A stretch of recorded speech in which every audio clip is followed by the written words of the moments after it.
Indonesia dikenal sebagai salah satu negara penghasil kelapa terbesar di dunia. Tanaman ini bukan hanya bagian dari kehidupan sehari-hari masyarakat, tetapi juga memiliki nilai ekonomi yang sangat besar. Namun di balik potensinya, industri kelapa kita tengah menghadapi berbagai tantangan, mulai dari penurunan produktivitas hingga kebutuhan inovasi untuk menjawab tuntutan industri modern. Karena itu, riset dan inovasi menjadi langkah penting dalam mendukung masa depan industri kelapa Indonesia, agar lebih produktif, berdaya saing, dan mampu menjawab kebutuhan industri masa kini.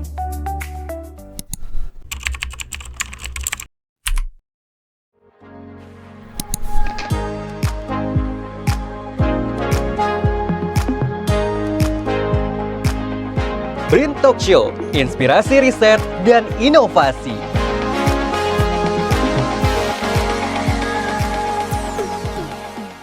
Halo kawan Brin, kembali di Brin Talk Show bersama saya Andalusi Arini. Hari ini kita akan membahas bagaimana riset dan inovasi pemuliaan kelapa berperan penting dalam menghadirkan varietas unggul yang mampu menjawab kebutuhan industri masa kini.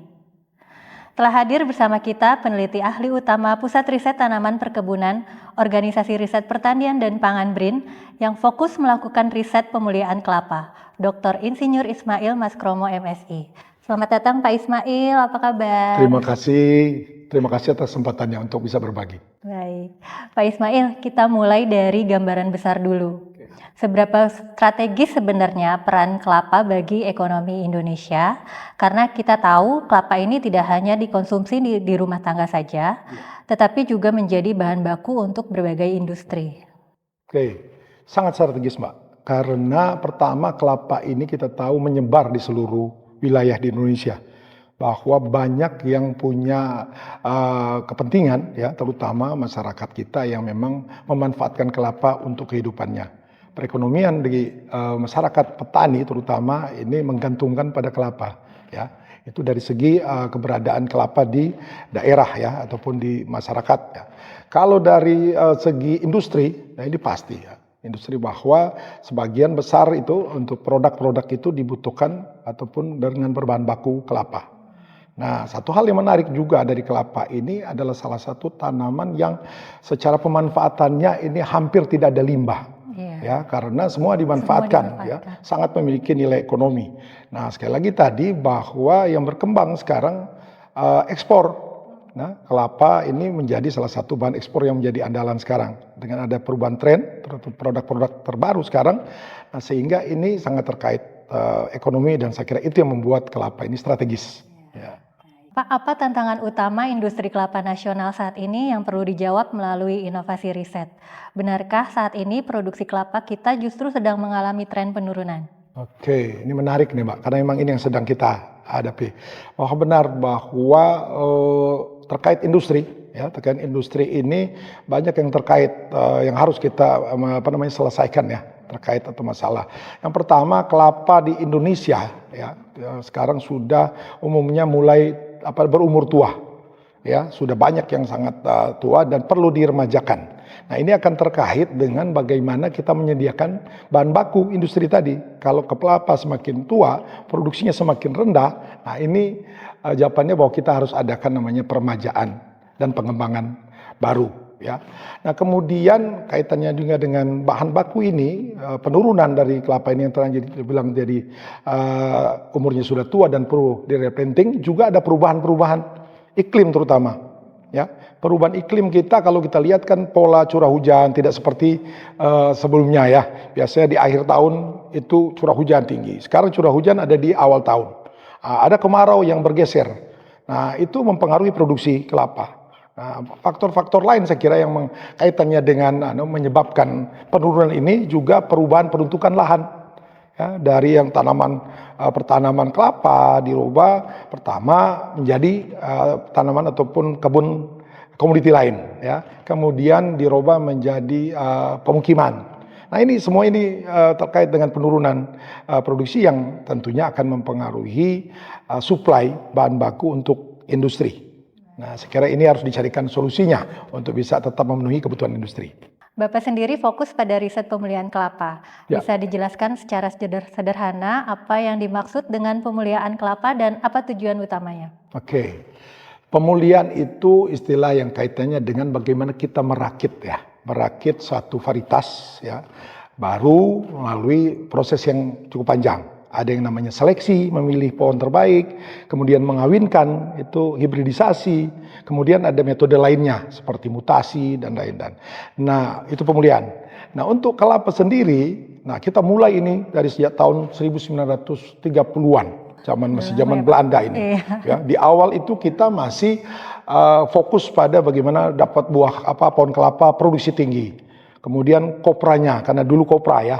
Kemudian bergeser di tahun 40-an sampai tahun 60-an itu sudah mulai kita mengenal kelapa jenis yang tinggi, yang pendek, genjah maupun kelapa dalam. Terus di tahun 70-an sampai tahun 2000 lah itu ya. Tahun 2000 itu mulai berkembang bagaimana kita merakit yang namanya kelapa-kelapa dengan produksi tinggi melalui hibrida ya. Kita merakit varietas itu, kemudian yang terakhir kita sudah mulai banyak mempelajari kelapa ini diarahkan pada produk-produk yang sesuai untuk industri. Jadi perkembangan tadi melalui proses pemulihan kita terus melakukan metode-metode yang saya kira ini perkembangan yang membutuhkan perhatian kita. Ada metode-metode yang mengarah ke kebutuhan industri. Nah, saya kira di pemulihan ini sangat strategis ya, ilmu pemulihan di kelapa karena itu akan menjawab tantangan kebutuhan industri tadi. Oke.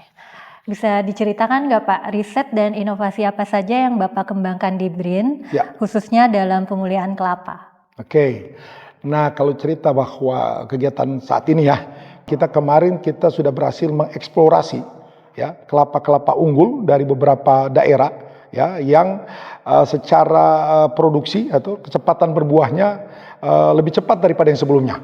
Kelapa yang kita kenal itu berbuah di umur 2,5-3 tahun. Ya, sekarang kita dapat yang 1,5 tahun mulai berbuahnya. Jadi masing-masing daerah ada ciri-ciri. Ada ciri-cirinya. Jadi itu yang belum selesai. Kita harus eksplorasi ke berbagai daerah karena masih banyak potensi kelapa yang perlu kita angkat ya. Dan kita berhasil melepas kurang lebih 3 sampai 4 varietas kemarin ya. Sebelumnya kita sudah menghasilkan kurang lebih 40 sekian. Ya, sekarang ada total 50 varietas ya.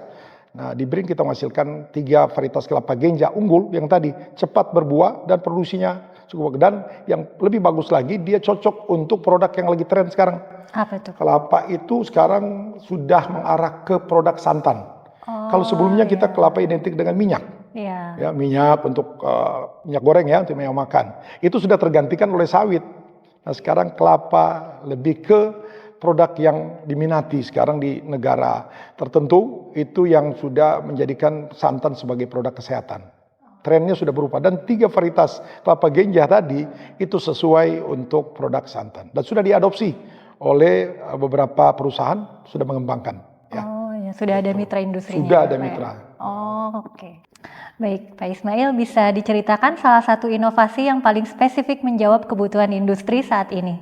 Oke, sebenarnya banyak, tapi mungkin saya fokus tadi karena bidang saya di pemuliaan, bahwa kita menghasilkan inovasi teknologi ya tadi yang namanya varietas kelapa genjah ya unggul yang memiliki tadi kandungan nutrisi ataupun kandungan di santannya yang bagus, kandungan santannya tinggi, kemudian juga tadi sifatnya yang cepat berbuah. Nah, karena kalau tidak seperti itu, para petani bahkan sekarang mungkin tren sekarang tidak mau menanam kelapa kalau harus menunggu waktu ya kurang lebih kalau kelapa yang tinggi itu 6 tahun baru berbuah. Nah, kelapa genjah itu kurang 3-4 tahun baru mulai berbuah. Nah, di situ baik petani maupun juga investor dimalas itu menunggu berbuahnya. Untuk break even point-nya kembali modalnya kan lama. Nah, kalau kita siapkan kelapa yang cepat berbuah bahkan 1,5 tahun ya, 1,5 tahun sudah berbuah. Nah, ini kan memberikan harapan semangat mendapatkan hasil lebih cepat. Nah, ini saya kira menjadi satu hasil yang menonjol ya, yang bisa kita perkenalkan, kita sosialisasikan, kalau istilah saya kita bumikan ya, itu supaya bisa diterima oleh para stakeholder yang bersemangat untuk membangun kebun kelapa. Pak, untuk kelapa genjah ini sudah ditanam di mana saja, Pak? Oke, sebelum saya masuk ditanam di mana saja, ada yang menarik sebenarnya. Ya. Di kelapa itu kan saya bilang tadi 6 tahun berbuah. Ya. Ada yang 3 tahun, 4 tahun berbuah. Kalau 3 tahun itu berarti 3 kali puasa, 3 kali lebaran. Itu siapa itu, Mbak? Siapa tuh, Pak? Bang Toyib dong. Nah, Nggak pulang-pulang ada ya, Pak? sekarang kelapa yang 1,5 tahun berbuah. 1 kali puasa, 2 kali lebaran. Oh iya. 1,5 tahun. Kelapa yang cepat berbuah. Mau tahu siapa itu? Siapa, Bang Pak? Ismail namanya. Wede. Nah, kelapa ini sudah ditanam di beberapa tempat. Ya, di daerah Kepulauan Riau itu sudah menanam kurang lebih 200 hektar sekarang. Ya, kelapa-kelapa yang cepat berbuah ini. Dan mereka justru senang karena nanti akan lebih cepat ya untuk melakukan permajaan. Dan mereka lebih mengarah ke produksi santan. Ya, produksi santan karena sekarang yang dibutuhkan adalah santan. Nah, kalau cepat dapat ini kan bisa lebih cepat untuk dapat hasilnya. Itu daerah lain juga sudah menanam. Di Sulawesi sudah ada, di Kalimantan. Nah, jadi tinggal sekarang bagaimana mempercepat kita mempromosikan. Inovasi kita ini kan harus cepat disosialisasikan, diseminasi, dan dibumikan. Biar bisa diadopsi oleh para stakeholder. Dengan hadirnya varietas unggul ini, Ya. sejauh mana dampaknya terhadap efisiensi budidaya dan peningkatan pendapatan petani kelapa di lapangan, Pak? Nah, tadi karena saya sampaikan bahwa salah satu yang menarik dari varietas kelapa unggul baru ini adalah kecepatan berbuahnya. Nah, kalau bilang efisiensi, kalau dia harus menunggu lebih dari 5 tahun, itu akan lama. Nah, kalau bisa minimal yang 2,5 tahun lah, atau 3 tahun, itu berarti kan ada kecepatan ya untuk bisa mendapatkan hasil sehingga tentunya akan ada pendapatan lebih awal ya dari petani bahkan industri ya. Nah, petani dia lebih bersemangat kalau lebih cepat dapat hasilnya kalau dia harus membandingkan dengan komoditi lain. Nah, saya kira ini akan juga meningkatkan pendapatan lebih awal ya dibanding dia harus menunggu terlalu lama. Gitu, Mbak. Pak, bagaimana strategi diseminasi varietas unggul agar bisa diadopsi secara luas oleh masyarakat? Nah, ini menarik ya. Karena walaupun kelapa ini sudah dikenal oleh semua orang, ya kan? Paling tidak kena mengenal kelapa yang cikal itu waktu pramuka ya. Udah kenal. Tetapi kalau kita tidak tambah pengetahuannya atau kalau tidak lakukan diseminasi akan lambat ya. Nah, saya kira pertama adalah kalau ke industri mereka pasti sedang mencari ya kelapa-kelapa yang bagus ya, yang punya keunggulan. Nah, di petani ini memang kita perlu cara tersendiri. Saya kira kita hadir sekarang saat ini adalah salah satu cara media sosial ya, termasuk channel-channel yang mengungkap tentang kelapa. Ini saya kira semua sudah pegang alat komunikasi, semua ada di tangan ya. Nah, tinggal sekarang bagaimana, mohon maaf ini para periset. Para periset ini harus punya juga kepedulian dan kemampuan mempublikasikan. Mohon maaf, kita memang wajib untuk publikasi ya internasional. Tapi saya kira channel YouTube ini juga penting. Makanya saya punya sendiri juga channel Pak. YouTube untuk bisa mempublikasikan dan keren. membumikan inovasi kita. Bisa nonton itu di Bincang Kedai Hijau. Oh iya, siap. Ya. Baik, Bapak. Apakah sudah ada kolaborasi antara BRIN, swasta, dan petani dalam pengembangan kelapa ini, Pak? Sudah. Tadi yang saya sampaikan, salah satu ya, di antara yang lain, ada salah 2, salah 3, ya, yang sudah bekerjasama. Salah satu yang paling konsen itu yang dari Kepulauan Riau. Mereka sudah langsung mengadopsi, ya, setelah tentunya tadi mengecek ya, terutama kalau dalam adopsi itu kan, terutama perusahaan ya, mereka harus tahu persis seperti apa yang mau diadopsi. Nah, mereka mengecek. Salah satu yang mereka cek itu adalah kandungan santan pada produk kelapa yang kita perkenalkan itu. Nah, ternyata sesuai dan mereka langsung mengadopsi dan langsung mengembangkan. Nah, di petani seperti saya bilang tadi ya memang perlu lebih meyakinkan. Saya kira expose ya berupa pameran ataupun diseminasi lain saya kira menjadi salah satu cara untuk mempublikasikan hasil karya peneliti ya untuk bisa diadopsi oleh para stakeholder. Ada nggak sih tantangan yang dihadapi saat melakukan riset pemulihan kelapa ini? Iya, pasti ada, Pak. Pertama, kelapa ini kan umurnya panjang dan lama menunggunya. Ya kan? Sangat lama kalau tidak dipercepat dengan inovasi teknologi. Ya, inovasi itu contoh pada saat kita mau mengidentifikasi keragamannya secara molekuler. Itu perlu peralatan, perlu fasilitas. Nah, kita mau melakukan sekarang perbanyakan massal. Ya, perbanyakan massal yaitu kelapa yang biasanya kita tanam satu jadi satu, ya harus satu jadi banyak. Itu melalui pengembangan kultur jaringan. kelapa. Nah, itu tantangan kita sekarang, dukungan saya kira dari pemerintah, kemudian dari pihak swasta, mungkin perbankan juga yang berkepentingan untuk bisa investasi, ya semestinya memperhatikan juga, terutama kalau riset ini butuh dukungan fasilitas. Ya, fasilitas yang tadi membuat kita bisa melakukan riset yang tadi menghasilkan inovasi. Sekarang yang namanya kelapa-kelapa genja unggul tadi sudah tersedia tapi terbatas. Kalau hanya menggunakan cara seperti biasa, kelapa yang bulat itu, Pak, ditanam satu jadi satu. Tapi kalau kita bisa kembangkan secara massal satu jadi 1000, nah kebutuhan menanam kelapa baik permajaan, pengembangan secara untuk berkelanjutan, butuh teknologi kultur jaringan. Nah, hambatan tantangan kita adalah fasilitas dan saya kira dana untuk bisa mensukseskan program-program riset kita ke depan. Mungkin lahan juga, kekurangan lahan juga ya termasuk ya Pak ya? Iya, sebenarnya lahan ini kan seperti kita ketahui ada peruntukannya, ya, bahwa kita juga harus memberi kesempatan komoditi lain untuk dikembangkan. Tadi mulai berkurang ya dari 3,7 juta hektar sekarang tinggal 3,3 hektar. Kalau saya punya niat itu minimal 5 juta. Makanya ada salam kelapa seperti ini. Oh, gitu. 5 itu 5 juta hektar, dari 3,3 ditingkatkan menjadi 5 juta hektar. Kemudian yang kedua sudah tercapai, umurnya yang di atas 5 tahun sudah turun menjadi 1,5 tahun.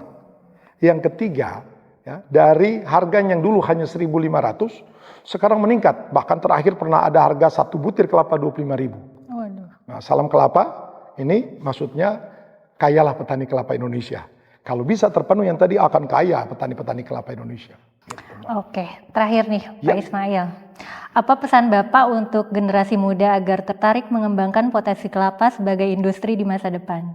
Ya, yang pertama ini kelapa itu tidak hanya di kebun, tidak hanya di pekarangan. Kelapa itu harus ada di hati kita. Kalau dia masuk di hati kita, kita akan suka. Makanya ada salam di kelapa itu, salam sayang kelapa gini. Oh gini Pak, Oke, salam kelapa gini. sarangeo gitu. Itu sama. Nah, membuat para generasi muda ini tertarik, bagaimana mereka melihat dari sisi mereka. Nah, contohnya, mereka harus masuk di teknologinya. Jangan disuruh mereka menanam kelapa di kebun seperti biasa. Ya, mereka harus masuk di teknologi. Tentunya, contoh sekarang kalau mengebunkan sudah bisa pakai smart farming, bisa pakai presisi farming.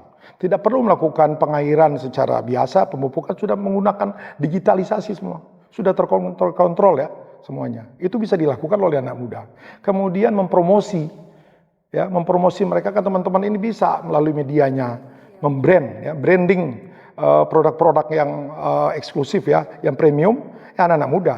Kemudian ikutan di startup untuk bisa inovasi-inovasi teknologi mereka bisa manfaatkan untuk pengembangan usaha. Banyak ini sebenarnya. Kemudian yaitu bisa seperti kita ini sekarang, bagaimana memanfaatkan media sosial untuk mendapatkan nilai tambah mempromosikan kelapa. Anak muda sebenarnya bisa untuk itu. Ya, sehingga mereka tidak berpikir kelapa ini identik dengan kekebun, becek ya. Kemudian berdebu dan lain-lain, berkeringat lebih. Sebenarnya anak muda ke depan selain memang di lapangan dibutuhkan juga kemampuan secara intelektual dan keterampilan yang digital sekarang. Saya kira itu anak muda. Oke, oh ya Pak Ismail, jika ada kawan BRIN atau pihak industri yang tertarik dengan inovasi yang Bapak kembangkan ini, bagaimana mekanismenya Pak?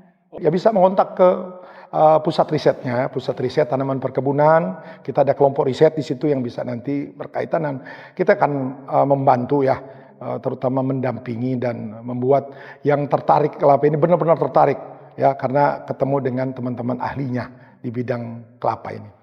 Terima kasih Pak Ismail atas waktu dan ilmu yang telah dibagikan pada hari ini. Semoga riset dan inovasi yang Bapak kembangkan terus memberikan manfaat yang luas bagi masyarakat dan industri. Sukses selalu untuk risetnya ya Pak ya. Terima kasih. Baik, ada yang mau ditambahkan nggak Pak? Oh ya, terima kasih nih BRIN TV yang memberi kesempatan kepada kami periset untuk bisa berbagi. Karena kalau tidak dibagi, ini cuma kita dan Allah saja yang tahu tentang riset itu. Ya, sekarang saya kira kesempatan untuk teman-teman lain juga berbagi di sini, di BRIN TV. Kawan BRIN, kelapa bukan hanya warisan alam, tetapi juga peluang masa depan. Melalui riset dan inovasi, kita bisa meningkatkan produktivitas, memperkuat industri, dan membuka peluang ekonomi yang lebih luas. Terima kasih kawan BRIN atas kebersamaannya. Saya Andalusi Arini pamit undur diri. Sampai jumpa di BRIN Talk Show berikutnya. Salam riset dan inovasi untuk negeri. Salam kelapa, Pak. Oh, salam kelapa dong gini. Salam kelapa. Kayalah petani kelapa Indonesia. Kemudian ditarik, Mbak. Gini, salam sayang untuk Salam kelapa. sayang untuk kelapa.